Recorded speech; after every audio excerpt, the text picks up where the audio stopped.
Sa mundo ng pageantry, 3 linggo na lang at magpapasiklaban ang mga kandidata sa 74th Miss Universe. At kaugnay niyan, may bagong pinuno ang prestihiyosong Miss U organization. Kilalanin ang CEO na si Mario Bucaro sa report ni Showbiz Angel. Ipinakilala bilang bagong Chief Executive Officer ng Miss Universe Organization ang diplomat at public servant na si Mario Bucaro. Siya ang pumalit sa pwesto ng Thai business mogul na si Anjak Rajuthatip na nagbitiw noong Hunyo.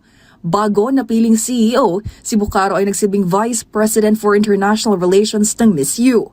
Ayon sa organisasyon, tututukan ng bagong pinuno ang international collaborations, pagpapalawak ng presensya ng Miss U sa iba't ibang panig ng mundo at pagpapahusay ng karanasan ng mga kandidata.